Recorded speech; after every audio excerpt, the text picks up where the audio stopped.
तोर हमारे बाबूजी यही होना तेरा देहिया तोर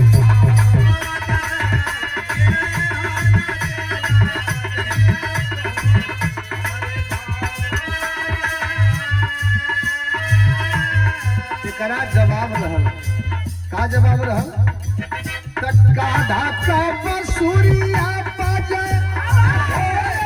डमरुआ हमरे देवर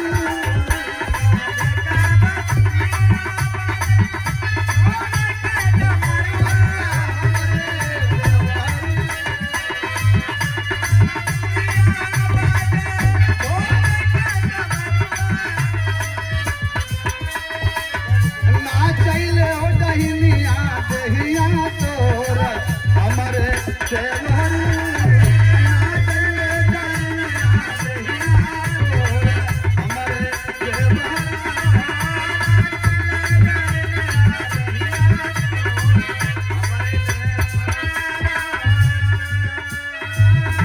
बहुत लोग पैदा हुए, बहुत लोग पैदा हुए वाली हलाक भारत में जन्मवा हमरे देवा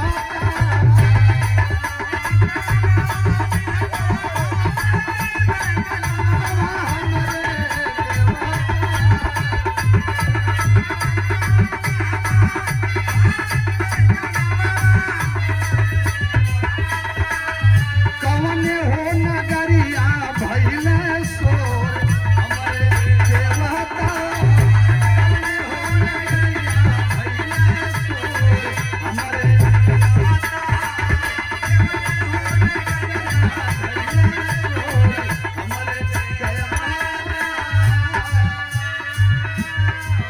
अवतार हुआ बाबा का, पैदा हुए।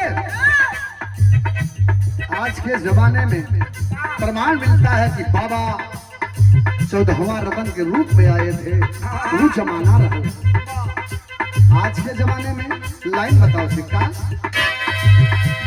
सोसड़ा मिटावे खातिर यार निहला तू जन्मवा हमरे देवता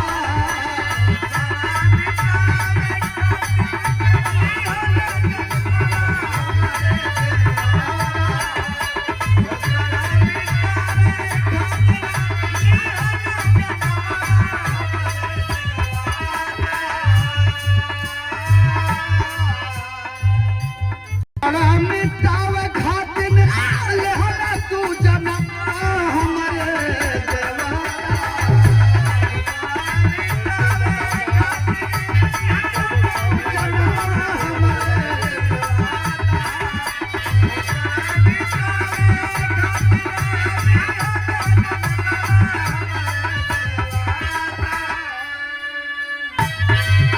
सोसड़ा मिटावे खातिर लेहला तू जन्मवा हमरे देवता मिटावे खातिर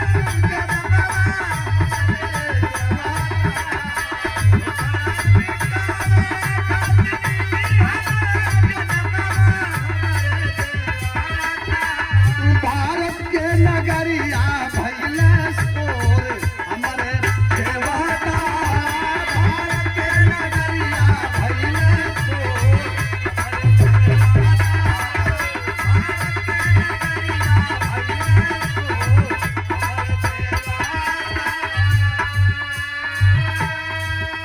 वो धरती धन्य हुई जहां बाबा का अवतार हुआ, जहां बाबा का अवतार हुआ।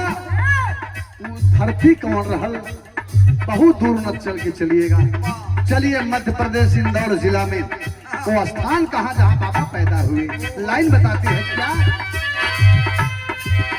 तब महू छावनी इंदौर में नी यार लिहला तू जन्मवा हमरे देवता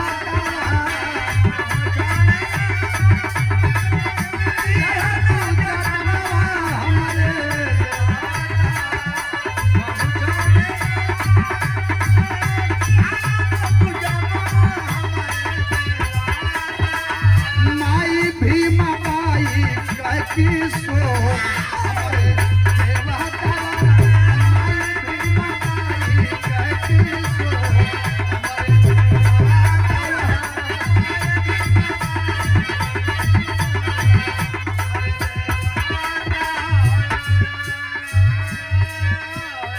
जैसे बाबा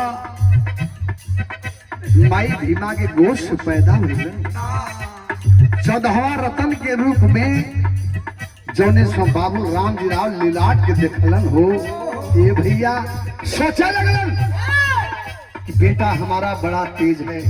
जैसे सूरज चमक रहा है, जैसे सूरज चमक रहा लीलाट से शुरुआत में देखे उस समय रहा माई 14 थे लड़का 15 थे।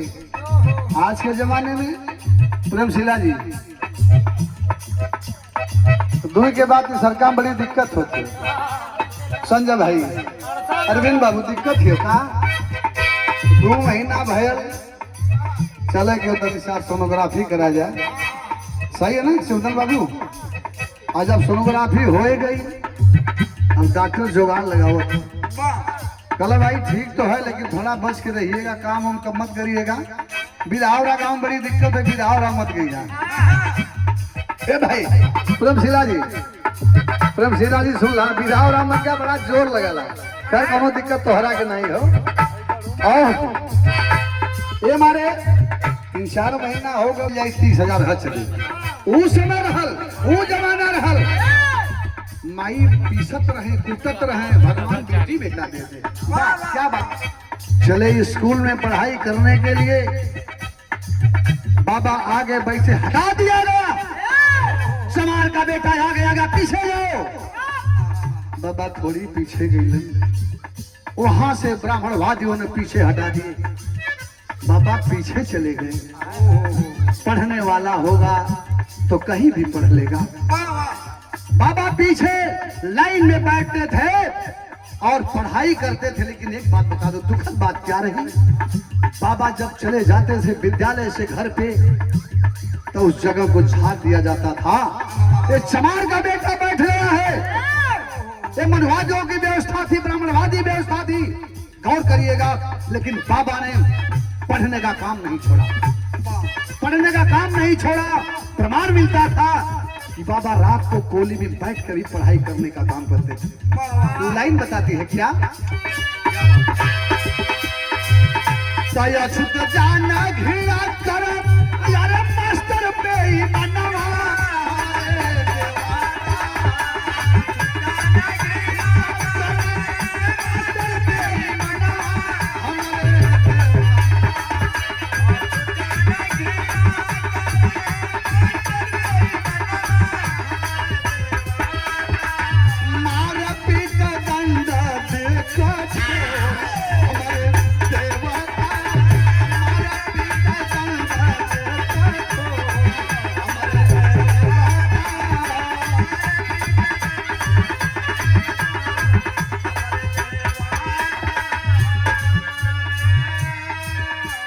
गौर करिएगा, बाबा नहीं माने, मारा जाता था, सताया जाता था बाबा को।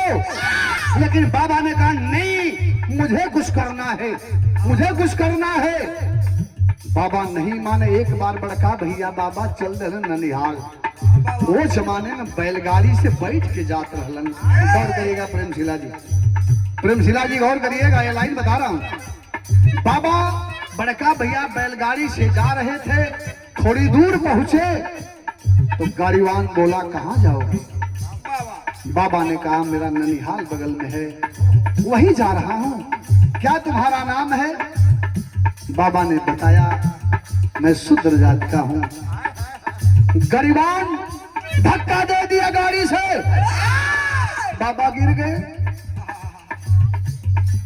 भाई भी गिर गए।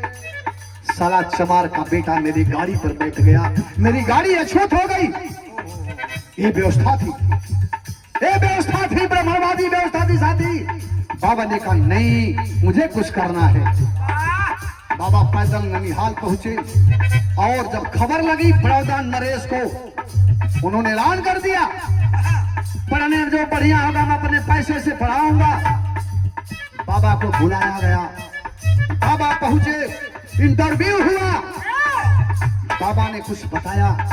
बड़ौदा नरेश ने बाबा को भेज दिया विदेश पढ़ने के लिए। और उस नरेश के नाम पर ताली होना चाहिए, उस नरेश के नाम पर ताली होना चाहिए कि बाबा को पढ़ा करके आज इस ऊंचाई पर पहुंचाए। बड़ौदा नरेश गौर करिएगा, लौट करके आए, 4 बच्चे मर गए बाबा के, 4 बच्चे मर गए, बाबा वापस नहीं आए। 4 बच्चों के लिए वापस आऊंगा तो हमारे 4 करोड़ जनता कहाँ जागी। बारे बाबा, एक बार जोरदार ताली बाबा के नाम पर होना चाहिए, ताली होना चाहिए बाबा के लिए। हमारी लाइन संकेत करती है क्या? अया छुट जाना खेला कराई मास्टर पे मना हमारे देवता।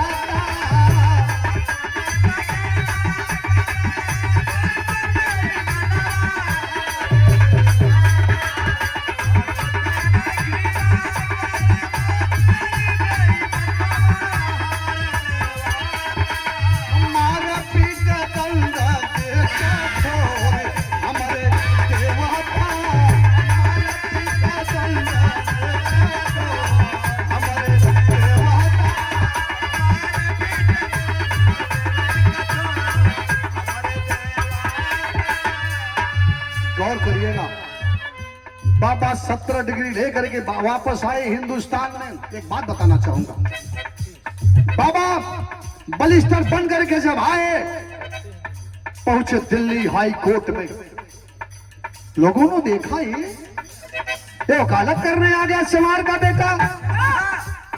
अंदर जगह नहीं मिली, बाबा बाहर कुर्सी लगा करके बैठ गए। चर्चा थी कि अम्बेडकर कोई आया है, भीमराव अम्बेडकर डिग्री लेकर के पहुंचा है। एक मुवक्किल पहुंचा एक पंडित जी के पास, कहा कि मेरे बेटे का मुकदमा देख लीजिए। कहा हटो, जाओ जाओ। क्या हुआ? वो बाहर बैठा हुआ है, चमार का बेटा है लेकिन डिग्री लेकर के आया है, उसके पास जाओ। पहुंचा है मुवक्किल, साहब मेरे बेटे का मुकदमा देख लीजिए। अरविंद बाबू, मेरे बेटे का मुकदमा देख लीजिए। बाबा ने शुरुआत कर दिया, लेकिन फैसला विपक्ष में हो गया। फैसला पक्ष में नहीं हुआ। आदेश कर दिया जज कि फांसी की सजा होगी। लिख दिया गया, फांसी की टाइम मुकर्रर हो गई। तो वकील जाते हैं बाबा को, बाबा भी पहुंचे। बात आई फांसी लगने की, जैसे गले में फांसी लगने की बात आई, बाबा ने कहा 1 मिनट, क्या हुआ? फांसी लगाना है लगा दीजिए, लेकिन मेरे मुवक्किल की मौत नहीं होना चाहिए, मेरे मुवक्किल की मौत नहीं होना चाहिए। जज घबरा गया। लिखा था फांसी, लेकिन मौत नहीं लिखा गया था। गौर करिएगा मेरी लाइन पर। बारे बाबा, एक बार जोरदार ताली होना चाहिए, जोरदार ताली बाबा के लिए।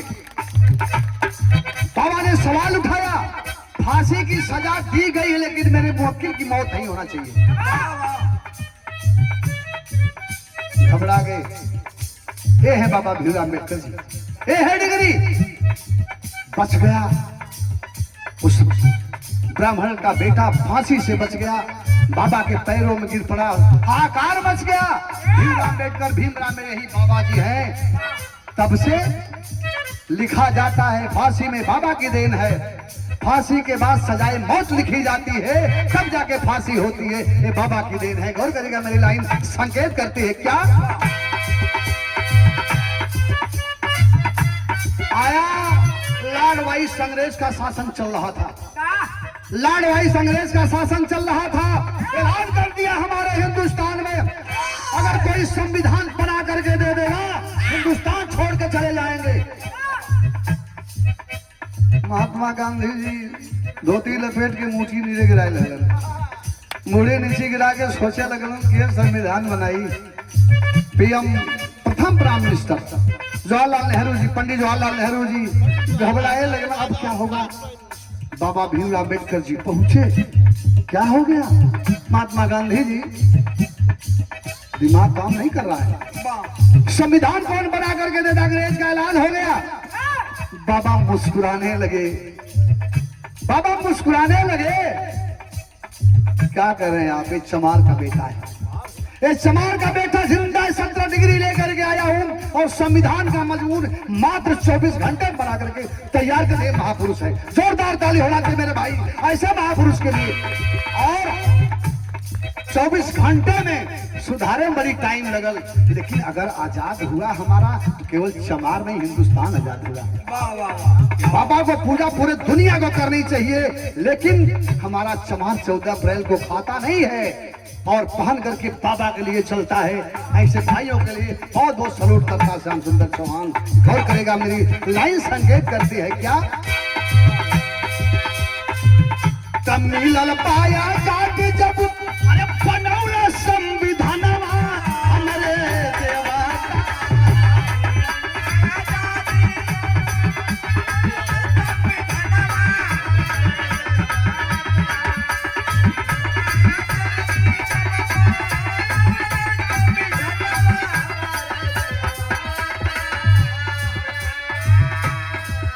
आज हम भी रहा गावत है भैया, गलत ना बोलत है। बड़ा दर्द था कि हो भैया हमारी माता बहनों के साथ कितना अत्याचार हुआ। प्रमाण मिलता था, हमारे छोटे छोटे बच्चे को लुका करके उस भाले के नोक पर टांग लिया करते थे अंग्रेज। हम गुलाम पे कुछ नहीं कर पाते। बारे बाबा गौर कर जाइए। मिलल पाया जाति जब अरे बनौला संविधान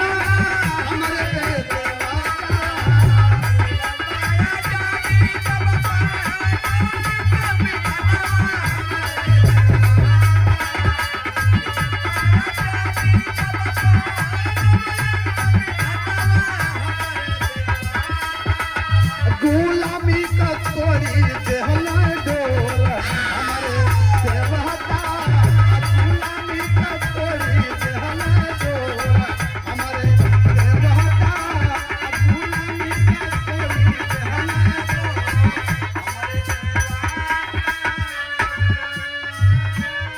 आजाद हो गए हम, आजादी मनाई गई, लेकिन एक दिन बड़ा दुखद था। कितना भाई बैठल हुआ, वो दिन कौन रहा प्रेमशिला जी गौर करिएगा, वो समय कौन सी थी। ये बहुत दुखद लाइन हमारा आखिरी है का भैया।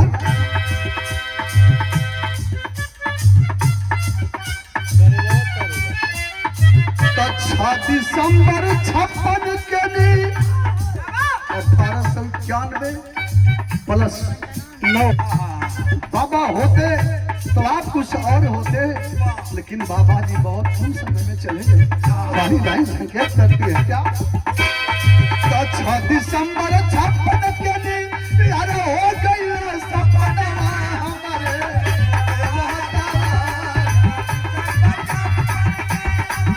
हो गई सपना हमारे देवता।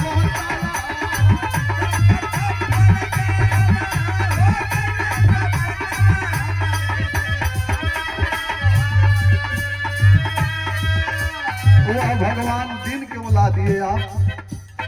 वो दिन लाने की जरूरत नहीं थी। दरोगा भैया, राम से नहीं भैया, हमारी लाइन है। और सारे सिस्टम के बाद दुख होता है वो दिन जब आता 6 दिसंबर बाबा जी चल गए। कैसे? 6 दिसंबर 56 के दिन यार हो गई सपना हमारे देवता।